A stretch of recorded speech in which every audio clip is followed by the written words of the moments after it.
Guys, today we are reacting Zach D Films video.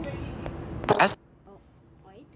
Before, I'm doing the mukbang too. Like spicy chips, like Coca-Cola, and also this, and the noodles are coming soon. So are you ready? Time to start.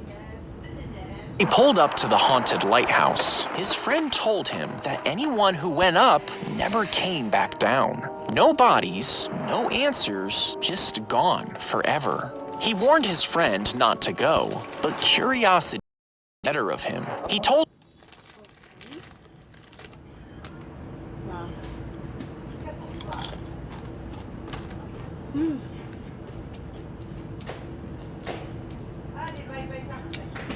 So good and tasty. Now time for the candy.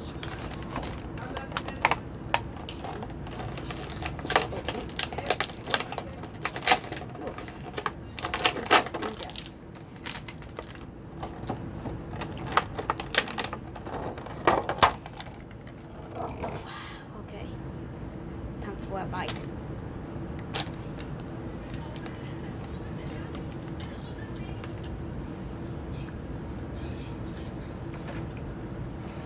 No way. We're continuing. him he would call from the top to prove he was okay. Phone in hand, he stepped through the door and disappeared up the stairs. The climb was long, but at the top there was nothing, really. Just a quiet room and an ocean view. Not scary at all.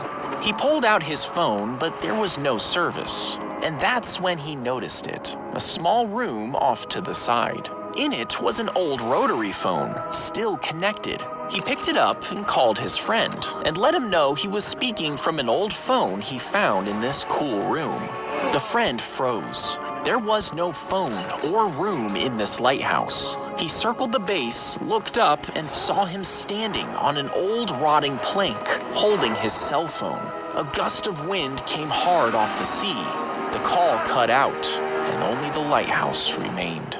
They set up a baby monitor to keep an eye on their daughter, because recently they had noticed open drawers and crooked window blinds, things that made them uneasy.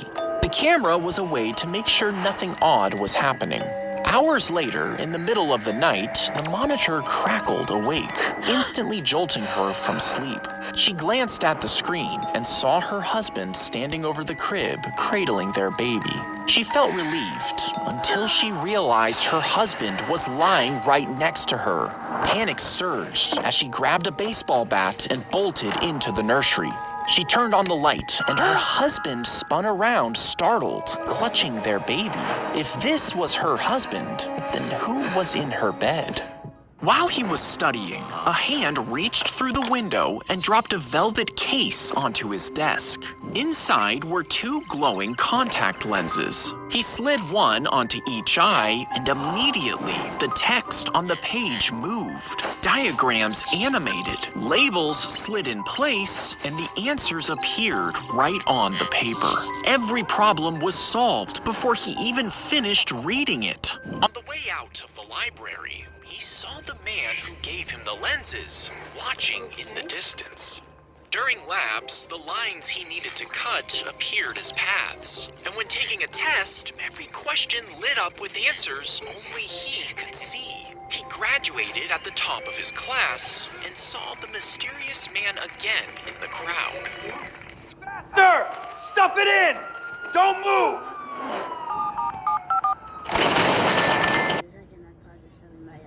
He graduated at the top industry. While operating, overlays hovered over organs, showing him exactly what to do. And every single one of his patients survived. After years of this, the call came. The president had suffered a stroke live on air. Emergency surgery was needed, and he was their best bet. His hands were shaking as he scrubbed in, but as he stood over the president, the lenses immediately brightened, drawing neat paths across the failing heart. He began to push the scalpel into the skin, but then everything disappeared. There was nothing to guide his hands. Shaking, he pushed the scalpel anyway and cut too deep. Blood spurted up over his arms, and it was too late. Monitors were flatlining. I cannot see. Horrified as they looked down at the body, smile on his face as he turned and walked away. He woke up to banging coming from downstairs. The clock read 3:34 a.m. He checked his parents' room, empty. He went downstairs, but as he reached the living room, he saw men stealing the TV. Terrified, he ran upstairs and locked his door. Then the banging started. He woke up, believing it was a dream, but the clock...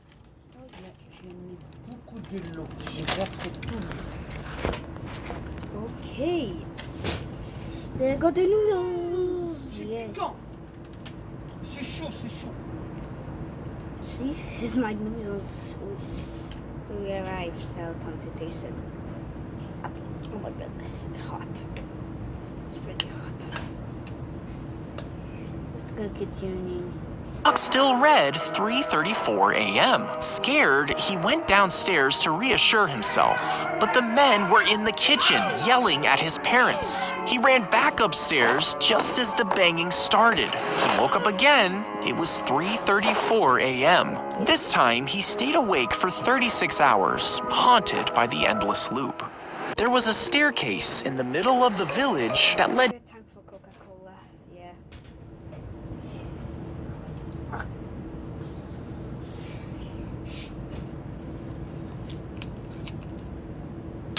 Okay. Okay, listen to this. It's so satisfying.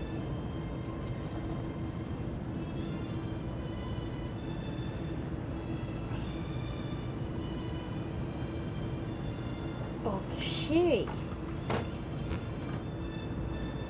Yeah.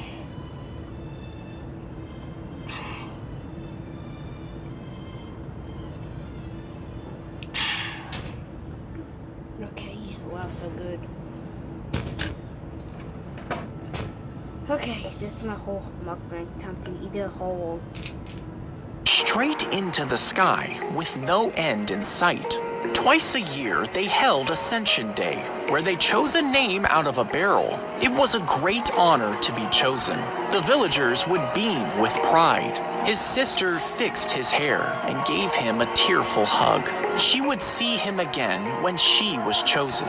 The elder pressed on his chest and studied him for a moment. Then he stepped aside without a word. He climbed as the villagers cheered, but as she watched the cloud swallow him, something felt terribly wrong. Later that night, she snuck through the village and got to the base of the stairs. Climbing them without being chosen meant your name could never be called. If she did this, she might never see her brother again. But she couldn't shake the unease, so she started climbing. As the village disappeared below, the air got thinner, and it was cold. She found a door. It opened with a groan. Inside was a long table with two strange figures at either end. One of the figures reached out and lifted the lid from the largest tray. She froze in disbelief. It was her brother, tied like a roast, an apple jammed in his mouth. His eyes were blinking. He was still alive. She turned to go get help, but the wind slammed the door shut. He got into his time machine and set the dial for ancient Rome. It landed with a loud crack. As it opened, he stepped out. And as the dust cleared, he realized he was right in the middle of a Roman army. A soldier grabbed his arm, but he managed to pull out of his grasp, leaving behind his watch. He ran back as a spear whizzed past his head. He punched his return coordinates. The machine landed in silence. As it opened, he saw nothing but gray skies and dead trees. Behind him was a city in ruins. A massive statue was half buried in the ash. It was an emperor, with one arm reaching out of the ground, and on the wrist was a watch. His watch. In the street ahead, he saw a crushed warhead casing, with his watch etched into its side. You see, the soldier had kept it that day. Roman engineers took it apart. They studied its gears, its strange metals, its hidden power.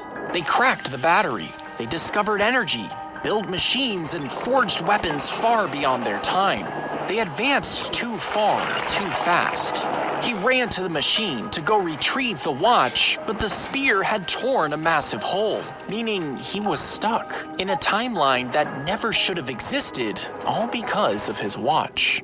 He would steal the dog and take it home with him, but this wasn't just a random pet. You see, he did his research beforehand, hanging out in dog parks and looking for emotional owners. You know, the ones who loved their pets as if they were kids. Then he would follow them home, stake out the house, and take their dogs. Soon, the lost dog posters would appear, and when he offered his help, they always agreed money was no object to these people. When he finally staged the reunion, he would live stream it, and it was always a hit. Hundreds of thousands tuned in live, and soon his videos even attracted sponsors. That's because he had a knack for finding the best targets, like Ernie, an elderly veteran with PTSD, and a support dog as his only companion. After stealing his dog, he streamed himself pretending to find him and teased a dramatic live stream of the reunion when he would return the animal.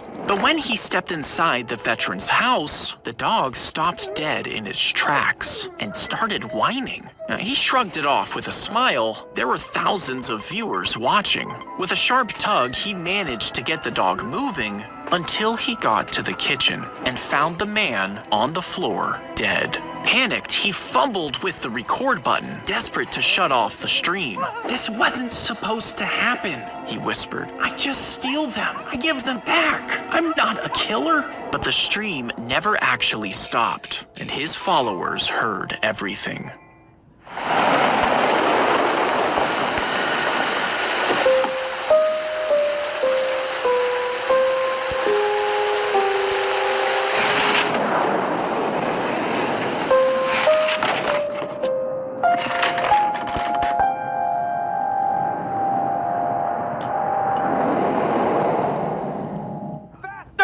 Stuff it in! Don't move!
Oh, time to make episode 2. Have a good day.